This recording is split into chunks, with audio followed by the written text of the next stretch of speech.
Hey, it's Sam. And John. And you can watch new episodes of our latest podcast, OKOP, where we tell the funniest freaking stories on the internet. Like someone making billions off of playing RuneScape? Oh, make those Bitcoin billies. Or the doctor accidentally putting the mistress as the emergency contact instead of the wife. Hey, yo, that sounds like a family feud. Do not tell Steve Harvey. But the point is, we got some bangers. Yes, so if you want to laugh and occasionally cringe, listen now for free wherever you get your podcasts.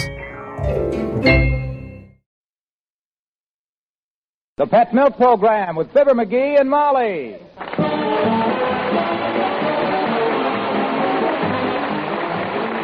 The first evaporated milk, Pet Milk, presents Fibber, McGee, and Molly with Bill Thompson, Arthur Q. Bryant, Dick LeGrand, Cliff Clark, Marion Richmond, Harry Lang, Peter Leeds, and me, Harlow Wilcox. The show is written by Phil Leslie and Keith Fowler and directed by Max Hutto with music by the King's Men and Billy Mills Orchestra.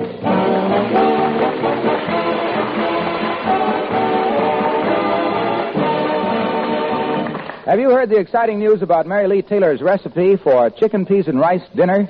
It's been voted the recipe of the month. Right now it's being featured on a special recipe slip in grocery stores from coast to coast. Now, what makes it so special? Listen. Reason number one, Mary Lee Taylor soaks the chicken in pet milk before it's fried to make it juicier, more tender, with a crisp golden brown coating you can't get any other way. Reason number two is the gravy. Rich tasting, creamy smooth, the kind you can make only with milk like Pet evaporated milk. Good sweet country milk concentrated to double richness. And reason number three is the idea of adding canned peas, a favorite family vegetable, to make this almost a complete meal in one, easy-to-serve dish. Tomorrow at your grocer's, get some Pet milk and your favorite brand of canned peas. Take along the recipe slip featuring chicken peas and rice dinner, and have this wonderful treat for your family soon.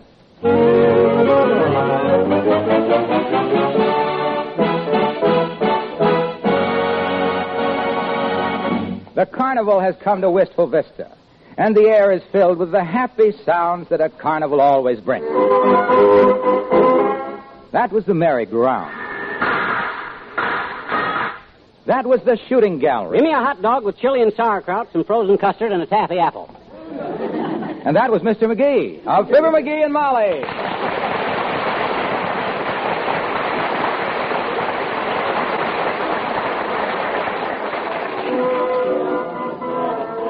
Ah, boy, oh boy, the carnival. There's nothing like it, kiddo. I just love it. Listen to the man over there. And presenting for the first time, Colonel Jonathan Whiteside, the world's tallest midget, 5 feet 7 in the stocking feet. The Colonel comes to us direct from a world tour. The tallest midget. This really takes me back, Molly. Back to the days when I was head man of a big carnival outfit myself. You head man of a carnival? Yep. That's a chapter of your life I never heard before. Well, it was right after I split up with Fred Nittany, the guy that I and him had a vaudeville act together from Starved Rock, Illinois. You've heard about Fred. Repeatedly. Yeah. We'd worked up a real clever act. Tap dancing on stilts while we juggled 4 live guinea pigs and sang Mother McCree. Oh, I'd like to saw that. But we couldn't get any work, so we split up the guinea pigs and split up. That was when you went to work for a carnival? Yep. Carruthers Brothers Colossal Combined Carnival Shows. We had some wonderful guys with that carnival, Molly. You did. My best pal, the guy that him and I were practically insufferable together, was a guy by the name of P.T. Wingding. Oh, one of the Wingding brothers, no doubt. I never met his family. But old P.T. was a first-class carnival man. His specialty was guessing people's weight, and I only saw him got fooled once. Somebody wear a brick under their hat to throw him off? No, a man come up one night with a bay window that would have looked fine on a small hotel. P.T. looks at him and he says, "Mister," he says, "that can't be real. You tried to confuse me by stuffing a balloon under your vest." Oh, boy, did that guy get sore. Well, I don't blame him. You'd be mad, too, if you were overweight and somebody said that to you. Well, it wasn't only what P.T. said, but he was so sure he was right that he stuck a pin in the guy. You could have heard him screech from one end of the midway clear down to look, McGee. Isn't that Mr. Wimple standing there by the booth? Oh, sure it is. Hi, Wimp. Hello, Mr. Wimple. Well, hello, folks. You having fun at the carnival, boy? Oh, I've just had a peachy afternoon, Mr. McGee. I rode on the Ferris wheel, and I tossed rings, and won a Boy Scout knife with a picture of Lillian Russell on the handle. Oh, those are nice. Yes. and I went to see Sahara Sarah, the king of Egypt's favorite dancing girl. Oh. It says on the poster. Which king of Egypt is that? King Tut, I think. Oh. She announced that she was dedicating the dance to her dear old mummy. Well, we're just starting to see things ourselves, Mr. Wimple. What'd you like best so far? Well, I just love Professor Callahan and his royal fleas, Mrs. McGee. Royal fleas. Yes, I understand they originally came off a poodle named Prince. It was a wonderful show, really. They rode bicycles and climbed ladders, and then for the finale, 6 little fleas in paper skirts did a hula dance. My gosh, that's amazing. 6 dancing fleas. Oh, it was fascinating. Yeah? The way they wiggled and twisted. After a while, a lady in the audience started to wiggle and twist, too. Really got into the spirit of the hula dance, did she? Well, that's what I thought until I counted the fleas. Only 5 of them took a bow at the finish.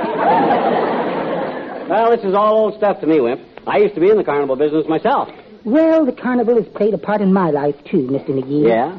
In fact, it was right here at this very booth that I met the girl who is destined to become Sweetie Face, my big old wife.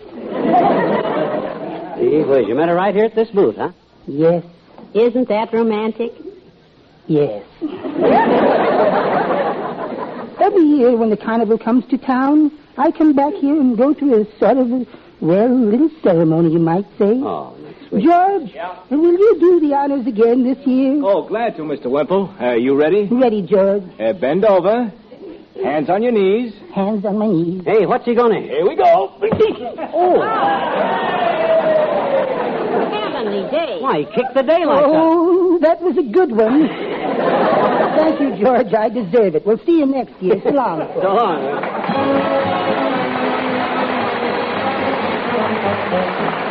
Billy Mills in the orchestra and Goody Goody.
Still getting a kick out of it, kiddo? Oh, every minute of it, dearie. Well, this ain't much of a carnival compared to the one that I was the head man of it. Back when I and P.T. Wingding worked together. We were two of the... Oh, look, McGee. A fortune teller.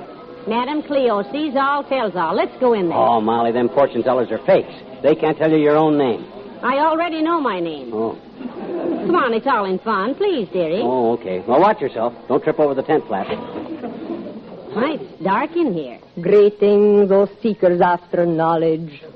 Hi, sis. I'd like my fortune. I'd like to have my fortune told, miss. Are you Madame Cleo? I am she, Madame Cleo, the possessor of mystic powers. She who sees all and tells all. Gabby, huh? Madame Cleo from the land of Egypt, where I was born the 7th daughter of a 7th daughter. My gosh, what a line there must have been outside your bathroom every night. So you may scoff. I reveal the past, the present, and the future. When you're reading it completed, you may cross my palm with silver. Okay, just so you don't expect me to tickle it with folding money. The lady will sit beside me while I gaze into the crystal ball. Yes, Madam Cleo. I concentrate my powers. The crystal ball is dim and cloudy. Maybe you ought to go over it with a damp rag. Quiet, dearie. I see that you are married. Ah, you have a husband. Now, that's pretty darn mystic. Takes real power to figure out a married woman has a husband. Your life has been made full and rich by the strength of his noble character and the brilliance of his mind. Oh. Gee, maybe I got you wrong, Cleo. This stuff's starting to make sense.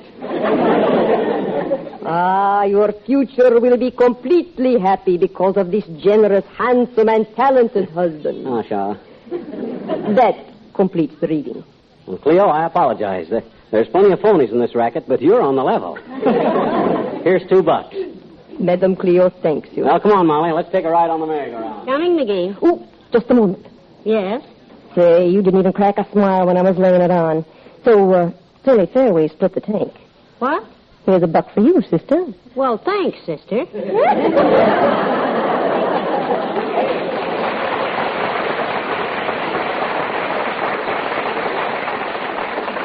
coming, Molly? Right away, dearie, and this time it's my treat.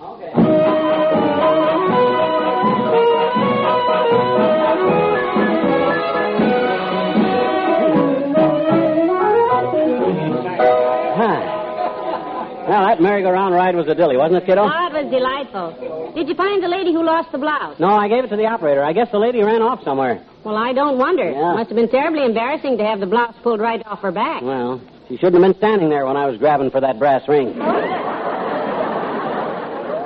gosh, the careless way people act at a carnival is something. And the gentleman rang the bell. Here's your cigar, sir. Hey, come on, let's look at that, Molly. Who'll be the next to swing the mallet, ring the bell, and win himself one of these fine Pomona Coronas? Step up and demonstrate your strength, gents. I'll take a swing, sir. Hand me the mallet. That's Mr. Wilcox. Hey, hold everything, Junior. Hi, pal. Hi, Molly. Well, set the mallet down, Louie. That ain't for you, son. What do you mean? I'm in fine shape, pal. I get plenty of exercise. Yeah, but what you exercise won't help you here. You don't hit that thing with your tongue, you know. Stop kidding, pal. You're forgetting that I was a pet milk baby. Oh, is that so? Yes. When you're raised from babyhood on pet evaporated milk, you develop a sturdy body and strong, straight bones. You ever notice the strong, straight bones in my legs?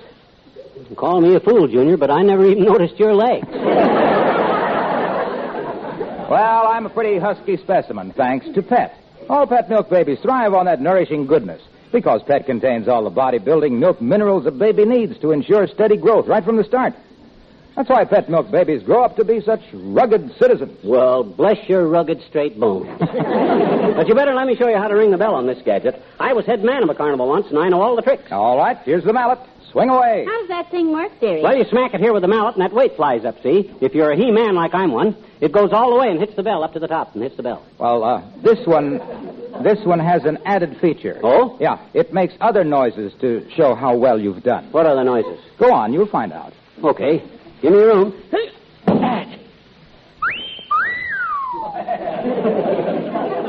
What was that? A wolf whistle. That means you did as well as an 18-year-old girl. Oh, my foot slipped.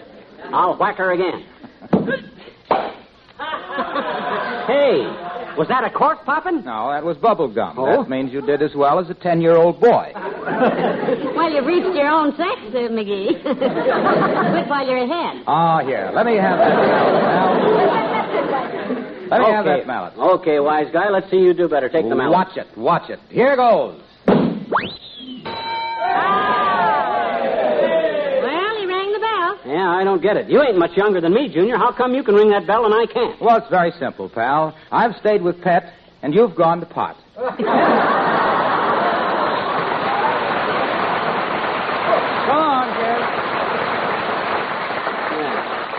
I'd rather show. If my foot hadn't have slipped, I'd have showed All him. right, lover. Don't let it upset you. No, I will. Let's see what's in the tent here where the crowd is. Okay. And the management has entitled this fascinating special attraction, Art in a Bathing Suit. It's educational, anatomical, and instructive. I wonder what that is. Oh, I don't know, but And, gentlemen, if I could have your close attention, please. Huh? This interesting feature is not open to the general public. Oh. We're offering it for art lovers only. If you show some bona fide evidence of your interest in art, such as a lead pencil or a copy of an Esquire calendar, we'll welcome you to our special showing of Art in a Bathing Suit. Okay, Art. Go get the bathing suit on. Okay, Eddie.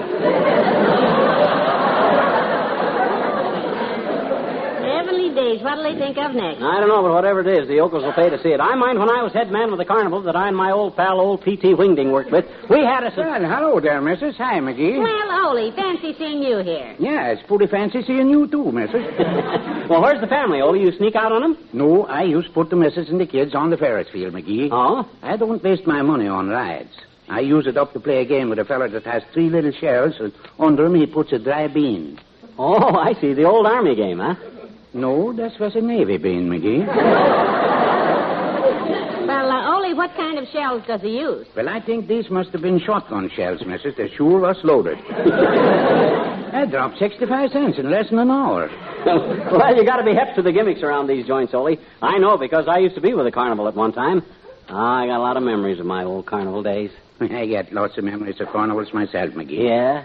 Even now, when I go to the carnival with all the excitement, the merry-go-round goes boo, boo, boo, boo, boo, boo, and the calapaloopy toodles, and I used to get all filled up with old neuralgia. No, you mean nostalgia. I do? Well, all I know is the missus gives me some aspirin, and it goes away. Well, that's neuralgia, Ole.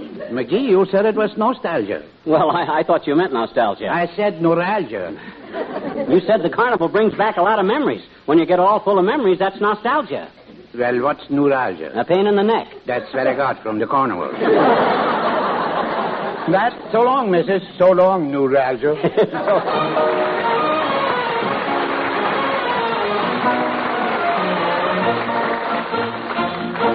The King's Men and Kiss of Fire.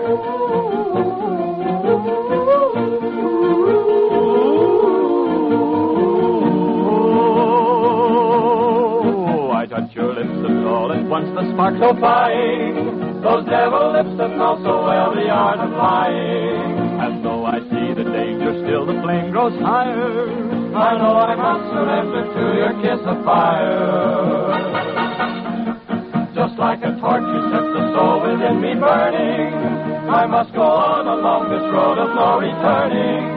And though it burns me and it turns me into ashes, my whole world crashes without your kiss of fire.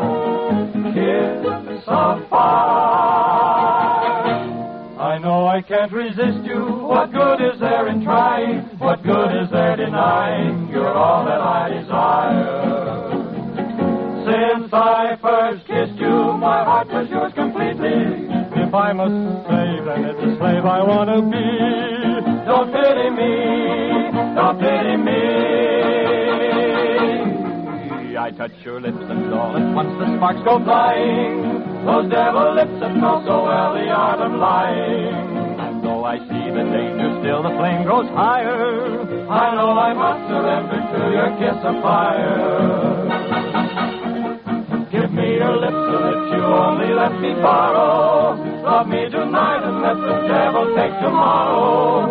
I know that I must have your kiss, although it dooms me, though it consumes me. Your kiss of fire, your burning kiss of fire.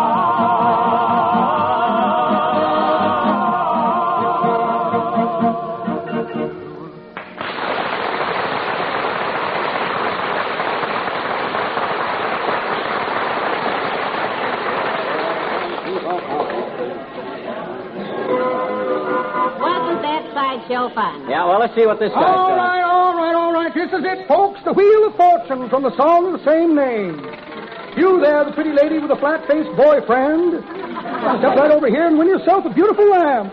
Bring her up here, short sport. Come on, dearie, let's try it. Oh, you can't win, Molly. I'm an old Carnival man, and I... How much is it, sir? Only 25 cents, the inconsequential part of $1, to win one of these handsome abalone lamps, imported from the faraway island of Santa Catalina. I've heard of that place. Look at that beautiful abalone table lamp. Lifetime of work went into that, my dear. Whose lifetime? The abalone. Put your money on the line, folks. I'll take number 12. I must apologize for the lack of a hostess today. Sadie the Shill is usually here to greet my guests, but she's spending a few days with the gendarmes. Caught her stealing a tattoo off the Illustrated Man. Told her she couldn't lift the battleship Maine, but it's, stopping on number 12. Held by the cute little lady with a grouchy grandpa. McGee, I won. Well, congratulations, Molly. Thank you, Dr. Gamble. Oh, hi, Ham Hocks. What brings you out here? Well, I got a call from Benzino, the fire eater. Oh? Isn't feeling well. What's his trouble? Got a fever blister. Oh. Probably something he ate. This is kind of like old home week for me, Fatso. I used to be an old carny man, you know. You're still an old corny man. In fact, you're the corniest old man. No, Doctor, that isn't what he means. McGee means you used to work in a carnival. He knew what I meant.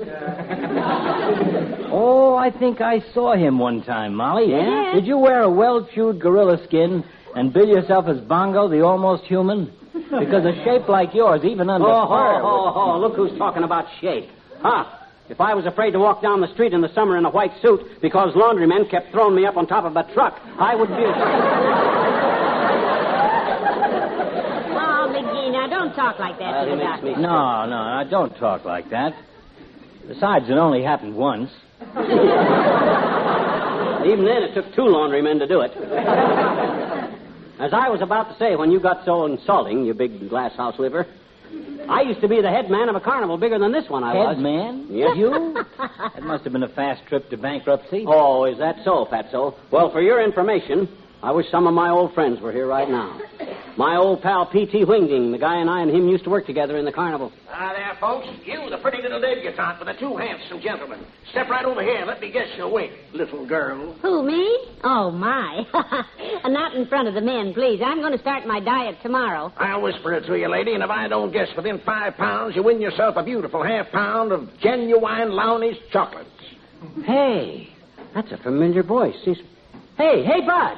Ain't you? McGee. Old Fibber McGee. My gosh, old P.T. Wingding. In the flesh, 158 pounds of Well, it. what do you know? Gee whiz, old P.T. Long time no see, P.T. Same corny old Fibber. Put on a little weight, haven't you? 172? 73. Cute chick you got there, Fib. Yeah. 118 pounds. Yeah. Whatever become of the little blonde? I'd like you to meet my wife, Molly, P.T. Molly, this is old P.T. Wingding. How do you do, I'm sure? And this is our old family physician, P.T., Doc Gamble. 217 and a half. Hiya, Doc. Well, I'm glad to meet you, sir. We were just talking about McGee's old carnival days. Yeah. He claims to have been head man with some outfit that... The greatest head man in the carny business, Doc. No. You mean he really was? Yeah. You big scoffer. He had a technique for handling his job, Doc, that was the most sensational... Oh. Hey, McGee. Yeah? Boy, am I glad to see you. We're all trying to double up here this afternoon. The head man is sick today. How'd you like to take over for the day? Your old job is awaiting for you. Oh, my. That sounds exciting. Oh, well, no. I've been out of the business so long, P.T., I wouldn't know all that. Don't be silly, boy. It'll come back to you in no time. Oh, gee. We need you, son. Come on, down this way. Oh, well, Chuck. This I have got to see at close range. How this lad is going to handle a job like Well, this. I don't know. Wait till the fellas find out who the new head man is. Come on, here's your office. Well, I could take over just for today till your regular head man gets back. Doc, you and Molly go ride the Ferris wheel. Go on, go ahead. Enjoy yourselves. I'll get to work and I'll meet you. No. I'm going to stay right with you, dearie. Me, too. I want to see just how the head man of a carnival operates. What does the head man do? He uses his head, naturally. What else? Yeah. As soon as I get it through this hole in the canvas here.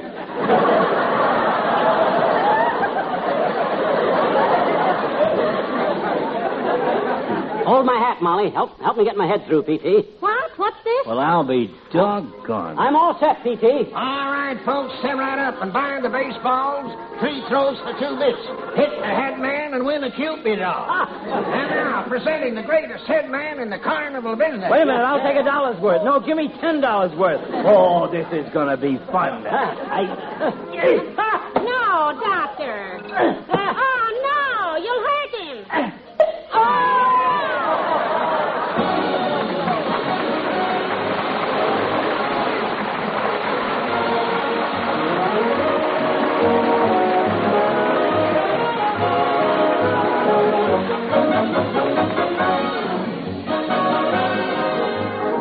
Fibber and Molly return in a moment. In recent months, Pet Milk Company has celebrated 5 special birthdays. Yes, in the past 5 months, 5 sets of Pet Milk quadruplets have had birthdays. And now comes another important Pet Milk birthday. Friday of this week, the Fultz quadruplets, those 4 identical little Negro girls of Reidsville, North Carolina, will be 6 years old. During that time, they've developed from tiny babies of just 3 pounds each to sturdy, vigorous youngsters averaging about 47 pounds each. Much of the credit for this exceptional development goes to the wise doctor who, shortly after the babies were born, approved Pet's evaporated milk for their feedings. Now, they've continued to thrive on this favored form of milk since then.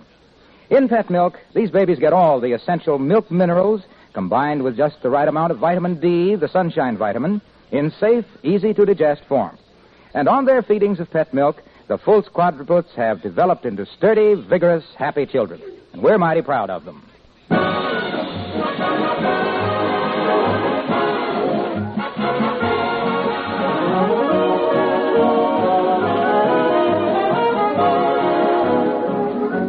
Well, I must say you did a fine job as head man out there, dearie. Thanks, kiddo. Everybody said I was greatest.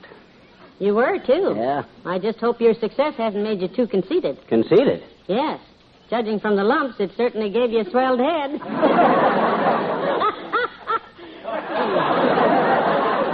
My goodness, don't you get it? Lumps, head. It ain't funny, Mrs. McGee. Oh? Good night. Good night, all.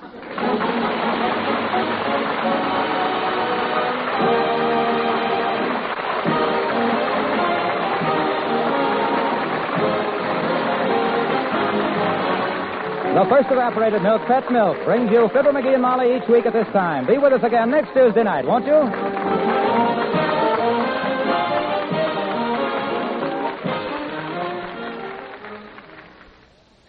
There are some things, emotional, sentimental things, that only a woman can understand. And it's this sort of thing that Sally Carter has the courage to speak up about in the Story of the Week on Pet Milk's Mary Lee Taylor program next Saturday morning. Be sure to hear it. On the same program, you'll hear Mary Lee Taylor's special recipe for a favorite American dessert, strawberry shortcake with whipped topping. A recipe that will be your favorite shortcake recipe once you try it. So be listening for the dramatic Story of the Week and the special recipe of the week on Pet Milk's Mary Lee Taylor program, a Saturday morning highlight on NBC.